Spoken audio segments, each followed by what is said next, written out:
अस्सलाम वालेकुम, मैं हूं डॉक्टर ताहिरा और प्रोग्राम आप देख रहे हैं सेहत सबके लिए। आजकल सर्दियां हैं, शादी का मौसम है और सब लोग क्या करते हैं कि लेट नाइट शादियों पे जाते हैं, खूब सारा खाना खाते हैं, उसके बाद हिले जुले बगैर फ़ौरन सो जाते हैं और उसके बाद जब सुबह उठते हैं कहते हैं ओहो हमें बदहज़मी हो रही है, खाना ऊपर की तरफ आ रहा है, पेट फूल रहा है, वज़न भी बढ़ रहा है, कभी डायरिया हो रहा है, कभी कॉन्स्टिपेशन हो रही है और फिर क्या करते हैं कि तरह तरह की बेतहाशा बहुत सारी गोलियां खाना शुरू हो जाते हैं और कहते हैं बस अब हम गोलियों से जो है ये अपनी बदहज़मी और अपना सारे प्रॉब्लम जो है ठीक करेंगे। खुद ही सेल्फ डायग्नोसिस की तरफ आ जाते हैं, वेब पे देखा, इधर उधर से पूछा और एक के बाद एक गोली, वैसे भी वो गोलियां रंग बिरंगी कैंडी लगती हैं तो सोचते हैं कि शायद ये जो मैदे की गोलियां हैं ये कोई कैंडी का काम करेंगी और इसके ऊपर जब फिर भी आराम नहीं आता बल्कि और बिगड़ जाता है तो जाके फौरन बगैर किसी स्पेशलिस्ट को देखे, बगैर किसी प्रॉपर मुआयने के, जैसे ही किसी लैब वगैरह या कमर्शियल सेटअप में जाते हैं कहते हैं अब हम एंडोस्कोपी करा लेते हैं और फौरन एंडोस्कोपी भी हो जाती है। अब एक छोटी सी चीज जो कि ये थी कि भाई रात को इतना खाएंगे और फौरन सो जाएंगे और हिलेंगे जुलेंगे नहीं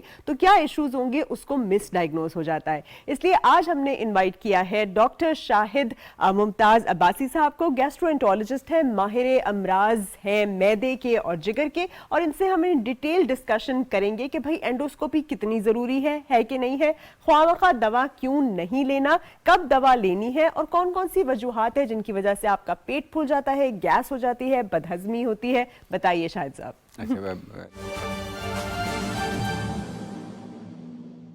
दर्दनाक खबर थी जो अभी स्टेज पे मुझे मिली तो उस लिहाज से भी ज़रा दिल दुखा है। बहरहाल हमारे जो जिन तलबा और तलबात ने इस एजुकेशन कंप्लीट करने में जो मेहनत की, इससे कोई इनकार नहीं सकता कि इस सब मेहनत के पीछे फर्स्ट आपके वालिदैन का हाथ है कि उन्होंने मुश्किलात के बावजूद भी आपको हर किस्म की सहूलत और आपके अखराजात बर्दाश्त किए और आज उनके सामने आपने डिग्री लेकर उनके ये 18-20 साल की जो मेहनत है एक खुशी के बदले उनको मिल रही है। मैं उन वालिदैन को खैर तहसीन पेश करता हूँ। दूसरी, फैकल्टी मेंबरान जिन्होंने दिन रात मेहनत करके आपको गोल्ड मेडल और डिग्री से नवाजने में अपना अहम किरदार अदा किया। देखिए, आपका एक नया सफ़र शुरू होने वाला है और आपने इस मुल्क को, इस सूबे को, अपने इलाके को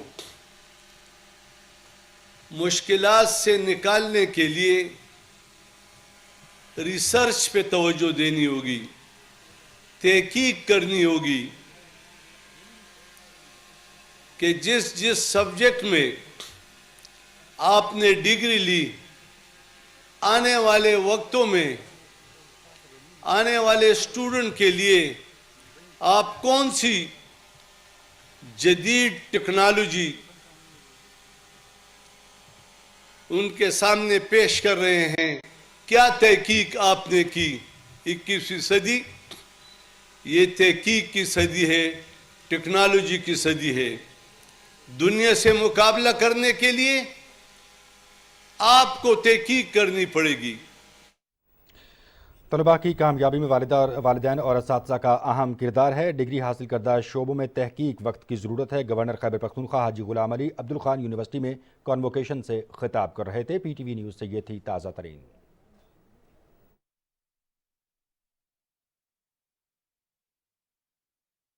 पेप्टिक अल्सर है, गैस्ट्रिक अल्सर है, अल्सर एक जख्म होता है अंदर, लेकिन वो खुद ही कहते हैं कि हमें अल्सर है, और उसके बाद वो लेना शुरू हो जाते हैं ये जो पीपीआई है, ओमेप्राजोल वगैरह, राइजेक के नाम से जो गोली, और फिर उसको लेते ही चले जाते हैं कि भाई अगर हम ये नहीं लेंगे तो हमें तकलीफ होगी। तो क्या ये वैसे ही खुद ब खुद शुरू कर देनी चाहिए, और क्या ये इतने अरसे लेते रहना ठीक है? इसके कोई साइड इफेक्ट्स हैं कि नहीं, और कैसे डायग्नोस होता है कि वाकई अल्सर है, नहीं है, एच पाइलोराई बैक्टीरिया है, उसको खत्म करने के लिए जो ट्रिपल रेजिमेन है उसको फॉलो करते हैं, नहीं करते, ये सारा कुछ बताइए।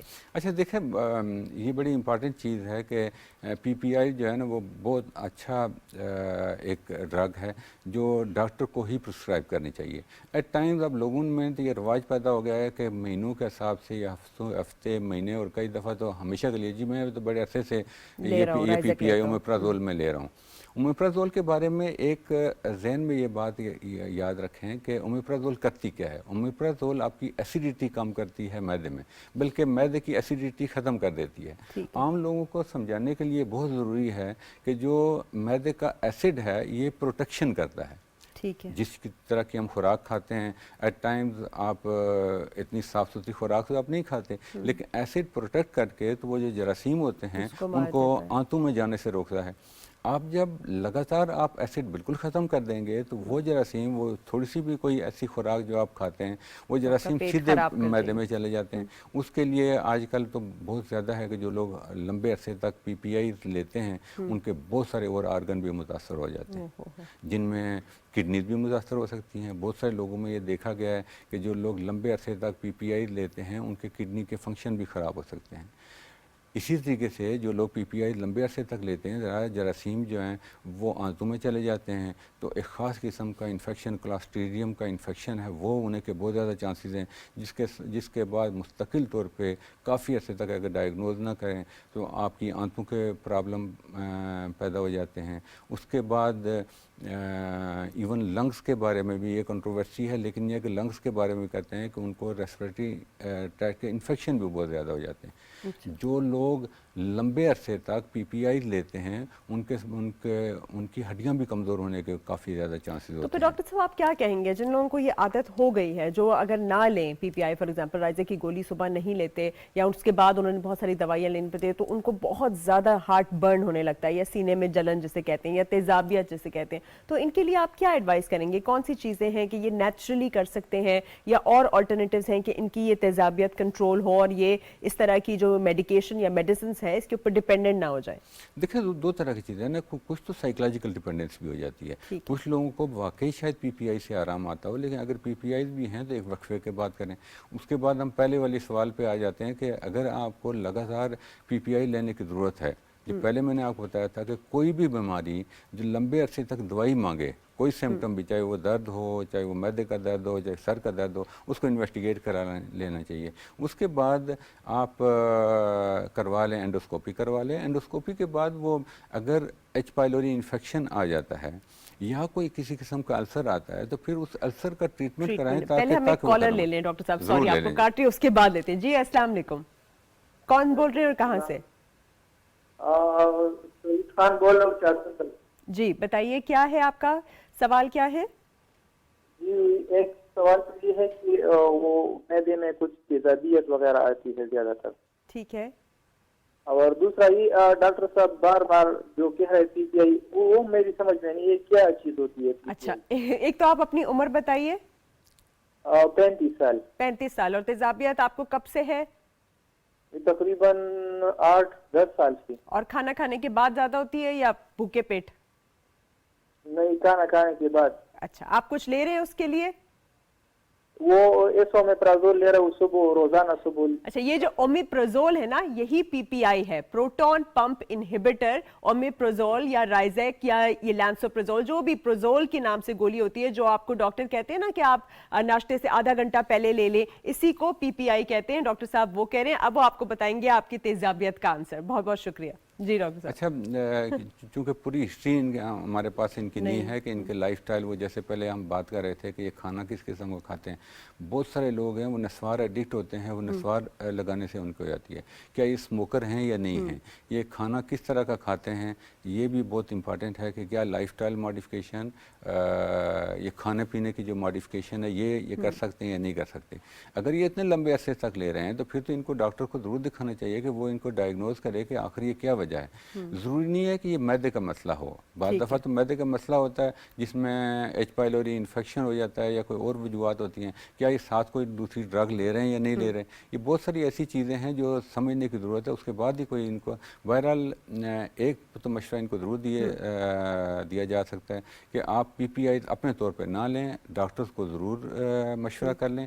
वो अगर आपको एडवाइस करे जी कि आपने लंबे अरसे तक PPIs खानी है, तो फिर उसमें भी जो मिनिमम टॉलरेबल डोज है, जो आपकी सिम्टम को कम से कम डोज जो आपके सिम्टम को ठीक करे, वो आपको लेनी चाहिए, खुद मत लें। अच्छा डॉक्टर साहब, आपने ये तो कहा कि ये ओमेप्रोजोल जो है उसके बाद लेना शुरू करते हैं अगर डॉक्टर इनको कहते हैं और डायग्नोज करते हैं, लेकिन अगर डायग्नोसिस पे फॉर एग्जांपल इनका H पाइलोराई निकल आता है कि भाई इनको बैक्टीरियल इन्फेक्शन है, अंदर एक जरासीम है, तो उसके लिए जो दवा है उसकी भी कंप्लायंस थोड़ा सा बता दें कि किस तरह कोर्स पूरा करना है। लेकिन कॉलर पहले ले लेते हैं। जी अस्सलाम वालेकुम, कौन बोल रहे हैं और कहाँ से?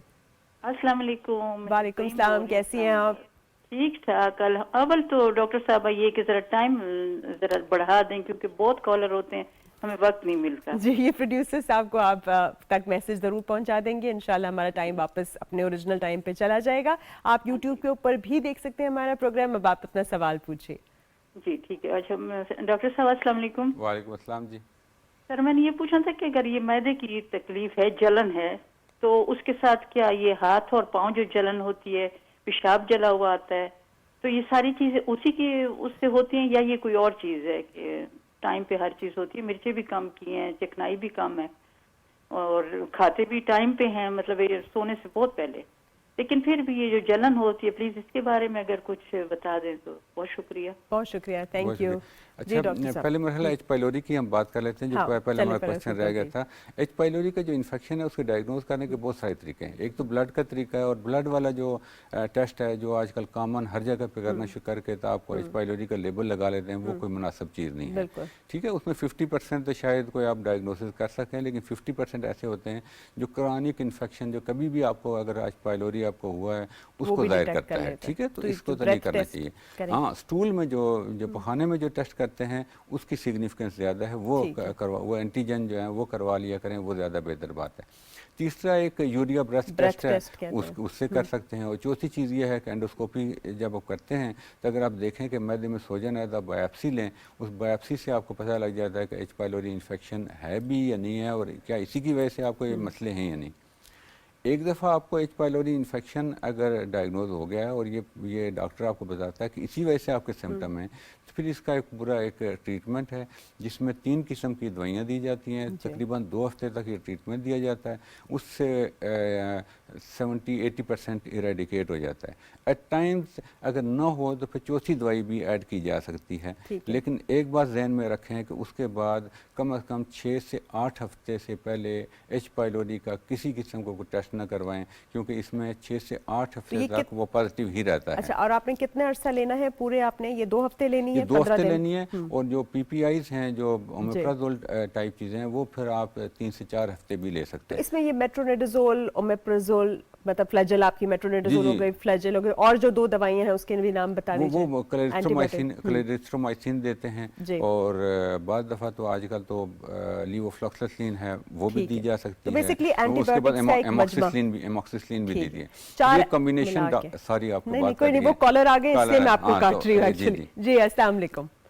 जी कौन बोल रहे हैं, कहाँ से? जी मैं अहमदाबाद से बोल रहा हूँ, मोहम्मद इशफाक मेरा नाम है। जी बताइए मोहम्मद साहब, क्या पूछे? मैं आपका प्रोग्राम देख रहा हूँ, बड़ी खुशी हुई है। डॉक्टर साहब से मैंने ये पूछा है कि मेरी एज है 62 ईयर्स है, ठीक है जी। मैं तो मुझे दर्द कभी नहीं हुआ, लेकिन मेरा मैदे से नीचे जो आंतड़ियाँ होती हैं मुझे पकाने में थोड़ी तकलीफ होती है। उसके लिए मैंने काफी दवाइयाँ भी ली है। अभी उन्होंने मुझे कब्ज के लिए ईज़ कोल दी है। तो मैं ये पूछना चाहता हूँ कि ये क्या मसला है? मेरा को दर्द नहीं है, कुछ दर्द सिर्फ नहीं है मुझे, लेकिन मेरा पखाना बड़ा जो है वो उससे निकलता है मेरा। सख्त आता है? सख्त है सख्त पेचिश? अच्छा, वो कब से आपको? ये काफी अरसे से है जी। ठीक है जी। कितने अरसे कितना से? अर्सा हो गया? ये तकरीबन डॉक्टर साहब 7-8 साल हो गए। 7-8 साल से? कब 7-8 से? साल। जी। हाँ, खाना जहाँ से निकलता है ना जी, वहाँ पे मुझे थोड़ी सी बोझ होता है। दर्द होती होगी ना, जाहिर है वो उनको कब्ज, पर्सिस्टेंट कब्ज रहता हाँ, है। मुस्तकिल। चलिए आप आंसर जरूर सुनिए। जी जी, जी। मुस्तकिल तौर पे कब्ज रहने की वजह से पखाना जहाँ ये जिस हार्ड तरह हो जाता है, के फिर हार्ड हो फिशर जाता है, वगैरह उसकी हो वजह से सकता है। फिशर बन जाते हैं एट टाइम। अब ये ऐसी चीज़ है कि अगर आपको बाकी सिम्टम कोई भी नहीं है और पखाना निकलते वक्त आपको तकलीफ होती है या इस तरह का प्रॉब्लम है, तो ये फिर सर्जन को ज़रूर दिखा लें, क्योंकि सर्जन है। वो देखता है कि वहाँ बाद दफ़ा लेकिन इनको कब्ज भी रहता है ना, तो कब्ज के लिए भी तो थोड़ा सा इनको इम्प्रूवमेंट करनी पड़ेगी ना अपनी डाइट में, फाइबर इंक्रीज वो करें। तो जाहिर है कि जिस तरह डॉक्टर के पास जाएंगे उनकी हम बार बार एक ही चीज़ पे करते हैं कि इनके खाने पीने की इनकी हैबिट्स कैसी हैं, क्योंकि ये जो कब्ज़ की दवाइयाँ हैं ना, ये भी कुछ अरसे के लिए तो बड़े अच्छा काम करती हैं, उसके बाद कुछ अरसे के बाद फिर ये एक नई दवाई शुरू कर देते हैं। उससे बेहतर ये होता है कि अपनी हाइड्रेशन, अपना पानी की पानी ज्यादा पिए और फल फ्रूट को पूरा खाएं और फुल फाइबर लें। जी, अगला फाइबर लें। सॉरी डॉक्टर साहब, ये स्क्वीज होने से प्रोग्राम हमें जरा कट करना पड़ रहा है। जी, अगले कॉलर की जाने बढ़ते हैं। जी, अस्सलाम वालेकुम। जी, अस्सलाम वालेकुम। चलिए, जब तक कॉलर क्लियर नहीं होता, आपने अच्छा, ये कहा कि एक हमारी कॉन्स्टिपेशन बहन ने फ़ोन किया था जी कि वो जलन का, जी जलन का भी है। अब जलन का जो है वो मैदे से भी ताल्लुक हो सकता है, लेकिन मैदे के साथ और चीज़ें भी हो जाती हैं। जब लंबे अरसे तक आपके मैदे का प्रॉब्लम होता है तो कुछ ऐसी विटामिन्स की डेफिशिएंसी हो जाती है जिसकी वजह से भी जलन शुरू हो जाती है। अब विटामिन B12 की डेफिशिएंसी हो जाती है, आयरन की डेफिशिएंसी हो जाती है, कैल्शियम, मैग्नीशियम, मुख्तलिफ चीज़ों की इनकी डेफिशिएंसी मैदे की बीमारियों के साथ और चीज़ें भी तो बड़ी इन्वॉल्व होती हैं, क्योंकि आपकी सारे न्यूट्रिएंट्स जो हैं वो आखिर आंतों में से और मैदे में से ही होके जाते हैं। इसलिए उसको इन्वेस्टिगेट कर लें, अपने ब्लड का टेस्ट करवा लें। आमतौर पर विटामिन B12, आयरन या किसी और चीज़ की कमी भी हो सकती है। बिल्कुल, जैसे आपने सुना कि मैदे के प्रॉब्लम्स से हमेशा कोई ना कोई न्यूट्रिएंट डेफिशिएंसी इसलिए हो रही है क्योंकि मैदे ने ही एब्जॉर्ब करना है, आंतों ने ही एब्जॉर्ब करना है। इसकी वजह से आपको जो डिफरेंट प्रॉब्लम्स हैं वो हो सकते हैं। और एक और बात भी बताऊं, ये जो PPI ले रहे होते हैं ना मुख्तलिफ नामों से, इसकी ख़ास बात याद रखें कि जब PPI में आप आयरन की जो अब्जॉर्प्शन है, जो आयरन आपका जज़ब होता है, वो भी कंप्रोमाइज़ हो जाता है, क्योंकि आयरन को अगर आप एसिड ख़त्म कर दें, आयरन के अब्जॉर्प्शन के लिए आपको एसिड की ज़रूरत होती है। तो आप एसिड बिल्कुल ख़त्म कर दें तो आयरन की डेफिशिएंसी हो जाती है। जब आयरन की डेफिशिएंसी होगी तो फिर और बड़े प्रॉब्लम हो जाते हैं, एक्स, पेन्स, थकावट शुरू हो जाती है और बहुत सारे मसाइल पैदा हो जाते हैं। ठीक है डॉक्टर साहब। जी, अब अगले कॉलर की जाने पड़ते हैं। कौन साहब बोल रहे हैं और कहाँ से? कोटली आजाद कश्मीर से बात कर रहा हूँ, जाहिर अहमद। मेरा भी यही मैदे का मसला है 7-8 साल से। उम्र क्या है आपकी? उम्र 45 साल हो गई। और क्या मसला होता है आपको? जलन है, बदहजमी है? जलन ही होती है, और जब कोई सालन वगैरह ये खा लेता हूँ तो सर में दर्द हो जाता है। और दूसरा ये है कि सर में दर्द होता है, और ये जो है ना एक पता चल जाता है, फिर मैं दवाई एक राइजिक कैप्सूल इस्तेमाल करता हूँ कभी कभी। ठीक है। और गैस वगैरह भी होती है आपको? जी, वही गैस ही होती है। ठीक है, गैस होती है। चले, बहुत बहुत शुक्रिया, थैंक यू। अब आप देखिए हमारी पूरी पॉपुलेशन ऑलमोस्ट राइजिक के ऊपर है। देखें डॉक्टर साहब, जब ये कॉलर हमें क्वेश्चन करते हैं ना, हमारे साथ प्रॉब्लम ये होता है कि सबसे पहले हमें ये पता होना चाहिए कि एज का तो उन्होंने बता दिया। एज के बाद उनकी हैबिट्स, उनका प्रोफेशन क्या है। बहुत सारे ड्राइवर हजरात हैं जो ऐसा खाना खाते हैं कि उसके साथ तो मैदे की तकलीफ होना लाजमी है। फिर उसके बाद अपनी आदतें जो हैं, जैसे मैंने आपसे कहा कि सिगरेट स्मोकर हैं या नहीं है, और ये अगर कॉलर हमें साथ ही ये 2-3 चीज़ें बता दे तो फिर हमारे लिए बताना आसान होगा। अब नेक्स्ट कॉलर के लिए ये ताकीद है कि सब कुछ बता दें। ये चीज़ें हमें बता दें कि जी आप सिगरेट पीते हैं या नहीं पीते, आपको दवाई तो साथ नहीं खा रहे, आप डायबिटिक तो नहीं है। ये बहुत सारी चीज़ें जो कंसीडर करके उसके बाद ही इलाज किया जा सकता है।